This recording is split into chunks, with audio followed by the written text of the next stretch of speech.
Hello বন্ধুরা, নমস্কার। আবার চলে এলাম বিনা ব্লগ চ্যানেলে নতুন একটা স্ন্যাক্স রেসিপি নিয়ে। একটা দুর্দান্ত রেসিপি, দারুণ দারুণ খেতে লাগে, অসাধারণ একটা রেসিপি। বাচ্চা থেকে বড় সবাই খুব রেসিপিটা আনন্দ করে খাবে। আজ আমি রেসিপি বানাচ্ছি দারুণ মুখরোচক, বানাচ্ছি বেবি সুইট কর্ন চিলি। দেখতেই পাচ্ছ একটা রেসিপি বেবি সুইট কর্ন। এইভাবে বানিয়ে খেলে দারুণ খেতে লাগে, চিলি চিকেনের থেকেও দারুণ টেস্টি হয়। আর তোমরা বুঝতেও পারবে না যে তোমরা কি খাচ্ছ। দেখো, আমি এখানে 2 প্যাকেট এনেছিলাম মল থেকে। 2 প্যাকেটে মোটামুটি ওই 14টার মতন ছিল, 13-14 পিসের মতন ছিল। সেটাকে দেখো প্যাকেট থেকে বের করিয়ে নিয়েছি। বের করিয়ে দেখতেই পাচ্ছ এইরকমই দিয়ে এবারে আমি বঁটি দিয়ে কাটছি। তোমরা তোমাদের সুবিধা অনুযায়ী কাটবে, ছুরি বা বঁটি দিয়ে। প্রথমে 2 ভাগ করে কেটে, মানে 4 ভাগ, হাফ করে কেটে 4 ভাগ করে কাটছি। এইরকমইভাবে পিস করবে, একদম কুচি কুচিভাবে করবে না। একটু বড় বড় থাকলে কি হবে, বেশ ভালো খেতেও লাগবে। আর তোমরা যেটা বেবিকর্ন খাচ্ছ, সুইট বেবিকর্ন খাচ্ছ, তোমরা বুঝতেই পারবে না এটা কী খাচ্ছ। আমি তো প্রথমে দোকান থেকে কিনে খেয়ে অবাক হয়ে গিয়েছিলাম যেটা আমি কি খাচ্ছি। দেখো, তারপরে দেখতেই পাচ্ছ তোমরা, আমি সবগুলো এইভাবে সব কেটে নেব। আমার একার জন্য অনেকটাই হয়ে গিয়েছিল, 2 দিন ধরে খেয়েছি। তোমার বাড়িতে বেশি লোক থাকলে তাহলে একটু বেশি করে বানিয়ে নিও। আর যদি অল্প লোক থাকে তাহলে 1 প্যাকেট হলেই হতো। আমার 1 প্যাকেট করলে ভালো হতো, আর 1 প্যাকেট রেখে দিলে আবার পরে খেতাম। ভাবলাম যে না, বাড়িতে তো থাকবো না, তাই 2 প্যাকেটই আমি রান্না করে নিলাম। দিয়ে তারপরে দেখো ভালো করে জল দিয়ে আমি ধুয়ে নেব পরিষ্কার করে। বেশি চটকিও না, চটকিয়ে দিলে বাস ভেঙে যাবে। এই দেখো, একটা প্লেটের মধ্যে আমি নিয়ে নিয়েছি, বড় প্লেটের মধ্যে নিয়ে নিয়েছি। এর মধ্যে আমি একে একে সব কিছু উপকরণ দিচ্ছি। তোমরা টেনে না দেখে ভালো করে রেসিপিটা দেখো, তাহলে বুঝতে পারবে কিভাবে বানাচ্ছি। প্রথমে আমি এই বেবিকর্নের মধ্যে 2টো ডিম ফাটিয়ে নিয়েছি, আর 3-4 কোয়ার মতন রসুন ঘষে দিয়েছি। এবারে যেটা লাগবে সেটা হচ্ছে কর্নফ্লাওয়ার তোমাকে দিতেই হবে। আর চাল গুঁড়ো দিতে হবে, কুরকুরের জন্য কিছুটা চালের গুঁড়ো দিতে হবে, সেটা লাস্টের দিকে দেবো, এখন না। দেখো, কর্নফ্লাওয়ারটা পরিমাণ মতন দেওয়ার পর এবারে আমি দিয়ে দেবো স্বাদ মতন লবণ, আর দিয়ে দেবো কাশ্মীরি লঙ্কার গুঁড়ো, আর এখানে লাগবে গোলমরিচের গুঁড়ো। দিয়ে ভালো করে এটাকে মেখে নিতে হবে। একদম হালকা হাতে মাখবে, যাতে সুইট বেবিকর্নগুলো না ভেঙে যায়। এই দেখো, আমি কিন্তু একদম চেপে চেপে মাখছি না, আমি কিন্তু হালকা হাতেই মাখছি। দেখো, ভালোভাবে মেখে এটাকে আধ ঘন্টার মতন কিন্তু রেস্টে রেখে দিতে হবে। যদি তোমরা পারো ফ্রিজে রাখবে, যদি ফ্রিজ না থাকে তাহলে এমনি নর্মাল ঢাকা দিয়ে আধ ঘন্টার মতন রেখে দেবে। আর যদি মনে হয় যে একটু পাতলা পাতলা হয়ে গেছে, তাহলে তোমরা আবার কর্নফ্লাওয়ার দিয়ে ভালো করে মেখে নিতে পারো। দিয়ে দেখো, আমি ঢাকা দিয়ে কিন্তু ওখানে আমি ফ্রিজের মধ্যে আমি আধ ঘন্টা রেখে দেবো। সেই আধ ঘন্টা রেস্ট হতে হতে এদিকে আমি দেখো ক্যাপসিকাম কেটে নিচ্ছি, আর পেঁয়াজ। ক্যাপসিকাম আর পেঁয়াজ যেভাবে চিলি চিকেন হয় সেইভাবে কিন্তু এটা রান্না হবে, কিন্তু এটা চিলি চিকেনের থেকেও বেশি খেতে টেস্টি হয়। ক্যাপসিকামটা আমি এখানে, এই ক্যাপসিকামটা ছিল 150-র মতন। আমি এখানে একটা ক্যাপসিকাম দিয়েছি, আর 2টোর মতন পেঁয়াজ দিয়েছি। যেইভাবে আমি সুইট বেবিকর্নগুলো কেটেছি সেইভাবে কিন্তু ক্যাপসিকামগুলো আমি লম্বা লম্বা করে কাটবো, আর পেঁয়াজটা সেম ওইভাবেই কাটবো লম্বালম্বি করে। দেখো, এইভাবে লম্বালম্বি করে কেটে এইভাবে আমি শুধু এগুলো ছাড়িয়ে নেব।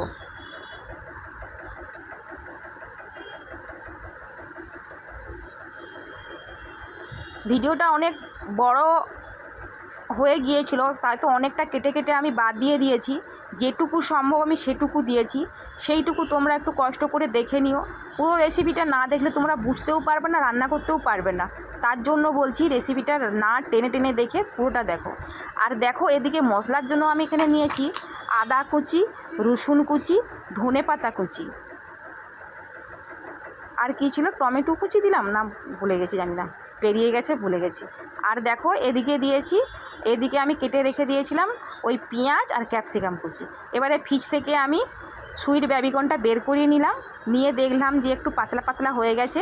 তার জন্য আবার একটু আমি চালের গুঁড়ো দিলাম আর কর্নফ্লাওয়ার দিলাম। এবারে চালের গুঁড়োটা একটু দিয়ে দেবে যাতে একটু মাখা মাখা হয়। একদম পাতলা পাতলা হলে কী হবে, কোনো অসুবিধা নেই, টুবিয়ে টুবিয়ে তোমরা চুবিয়ে চুবিয়ে দেবে। না হলে দেখো একটু গাঢ় হয়ে গেলে তাহলে ওই বেবিকর্নের সাথে ভালো করে গায়ে গায়ে লেগে থাকবে। এবারে দেখো একটা কড়াইতে তেল গরম করতে দিয়েছি। তোমরা যদি তেল যদি কম খেতে চাও তাহলে অল্প করে তেলে ভাজবে, না হলে সামান্য ডুবো তেলেও ভাজতে পারো। সামান্য ডুবো তেলে ভাজলে কী হয়, তাড়াতাড়ি হয়ে যাবে। না হলে অনেকটা হয়েছিল তো মাখা, আমার অনেকটা সময় লেগেছিল, তাই যতটা পেরেছি ততটা দিয়েছি। দেখো এইভাবে কিন্তু একটা একটা দেবে, যেমন একটার গায়ে একটা যেমন না লেগে থাকে, তাহলে দেখতেও ভালো লাগবে না আর খেতেও ভালো লাগবে না। এই জন্য দেখো একটা একটা করে দিয়ে আমি ছেড়েছি, যতটা কড়াইতে হয়েছিল ততটাই আমি দিয়ে দিয়েছি। দিয়ে একদম ভালো করে ভেজে নেবে, একদম লো ফ্লেমে না আর একদম গ্যাসটা একদম হাই না, মিডিয়াম গ্যাসে রাখবে, রেখে দিয়ে ভেজে নেবে। একদম যেমন না চুঁয়ে যায় সেরকমই বারে বারে করে একটু চেক করে নেবে, উল্টিয়ে পাল্টিয়ে ভেজে নেবে। দেখো কত সুন্দর করে এইভাবে তোমরা সব ভেজে নেবে। দিয়ে আমি একটা ঝুড়িতে করে সব কিছু ছেঁকে নেব।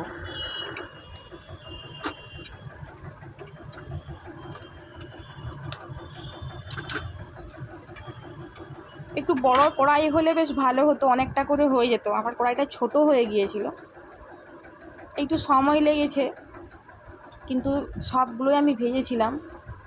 আর অতটাও আমি রান্না করিনি, আমি কিছুটা ভাজা তুলে রেখে দিয়েছিলাম, পরে আমি এমনি ঘুরতে ঘুরতে খেয়ে নিয়েছি। আর যেটা হয়েছিল সেটা তো অনেকটাই হয়েছিল, সত্যি বলছি বন্ধুরা। দোকানে হলে ওটা যে অনেক টাকা, দোকানে হলে ওই যে আমি একবারই যে ভাজছি ওই একবারেই হয়তো বানিয়ে দিত দোকানে, হয়তো অনেক টাকা নিয়ে নিত। তার জন্য বাজার থেকে ওই বেবিকর্নটা কিনে এইভাবে রান্না করে খেলাম। সত্যি বলছি বন্ধুরা, তোমরা একবার অবশ্যই বাড়িতে ট্রাই করো। দোকান থেকে আর কিনে খাওয়ার দরকার নেই। বাচ্চারা যখন বায়না করবে তখন এইভাবে সুইট বেবিকর্ন এনে এইভাবে রান্না করে দিও। সবাই, বাচ্চারা তো চেটে পুটে খাবে খাবে আর বলবে আবার আবার বানাতে। দেখো বাকিগুলো ভাজা চলছে মোটামুটি। তোমরা কারা কারা আমার ভিডিও দেখছো অবশ্যই লাইক দিয়ে কমেন্ট দিয়ে উৎসাহ করবে। আর যারা নতুন দেখছো তারা অবশ্যই চ্যানেলটাকে সাবস্ক্রাইবার করে দেবে, পাশে থাকবে, পাশে থাকা বেল আইকনটা প্রেস করে দেবে, যাতে আরও সুন্দর সুন্দর মজাদার মজাদার রেসিপি, লোভনীয় রেসিপি তোমাদের সাথে আমি আনতে পারি, তোমাদের সাথে শেয়ার করতে পারি। সেইভাবে আমাকে উৎসাহ দেবে, পাশে থাকবে, সাপোর্ট করবে। দেখো এদিকে কথা বলতে বলতে মোটামুটি সবগুলো বেবিকর্নগুলো ভাজা হয়েই গেল প্রায়, মনে হয় আর একবার হবে। প্রথমেই বললাম না বন্ধুরা যে অনেকটাই হয়ে গিয়েছিল, একার জন্য তো অনেকটাই হয়ে গিয়েছিল।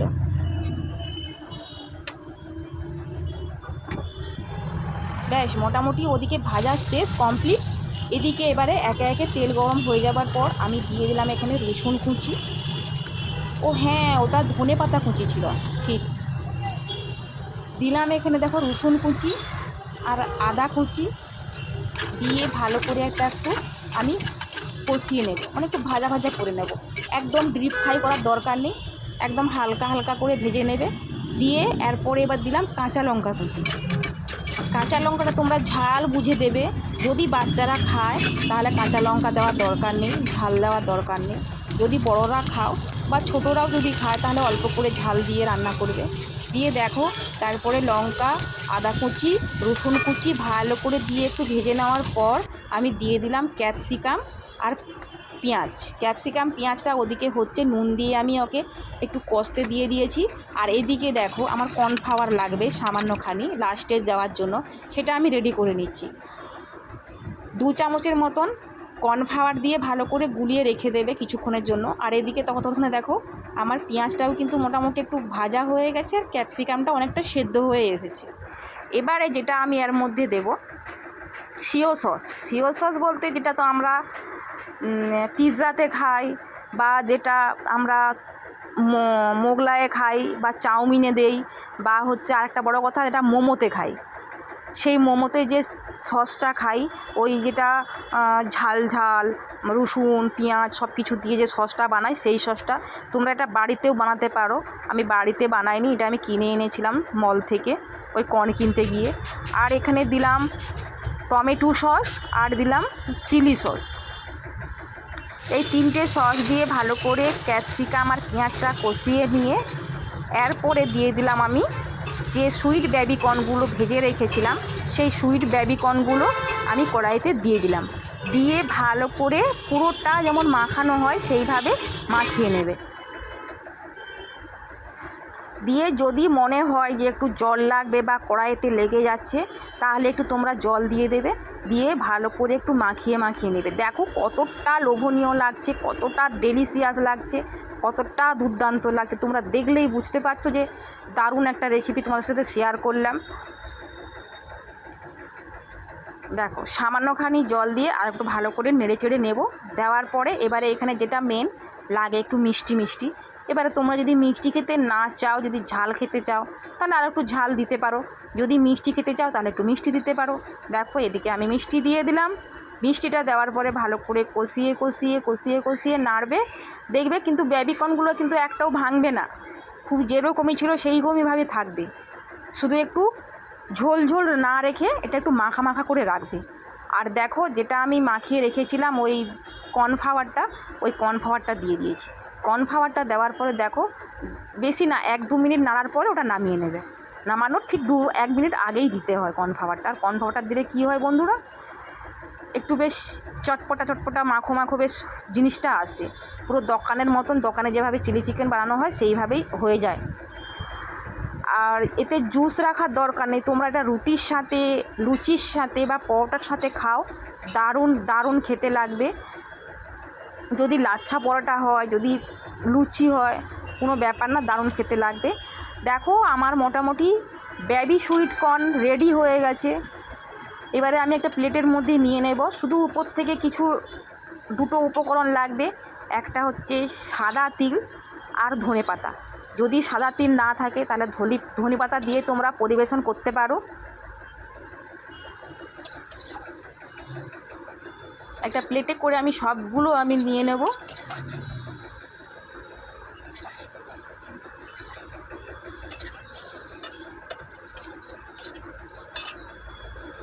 দেখো হয়ে গেছে। এবার উপর থেকে আমি এই যে দেখো সাদা তিলটা ছড়িয়ে দিচ্ছি। ডেকোরেশনটা ভালো করে থাকলে কী হয় বন্ধুরা, দেখতেও সুন্দর লাগে আর খেতেও সুন্দর লাগে। এরপরে দিয়ে দিলাম উপর থেকে কিছুটা ধনেপাতা কুচি। ব্যাস আমার একদম রেডি, সুইট বেবিকর্ন রেডি। আবার একবার বলছি, তোমাদের যদি রেসিপিটা ভালো লাগে অবশ্যই লাইক কমেন্ট শেয়ার করবে, পাশে থাকবে। দেখো তোমাকে একদম খেয়ে দেখাচ্ছি, দেখো চামচে করে তুলে দেখাচ্ছি, একদম ধোঁয়া উঠছে, দারুণ খেতে হয়েছিল। সবাই ভালো থেকো, সুস্থ থেকো। দেখা হবে আবার আগামীকাল যে কোনো আবার একটা নতুন রেসিপি নিয়ে। ততক্ষণে সবাই সুস্থ থেকো, গরমে ভালো থেকো, টাটা।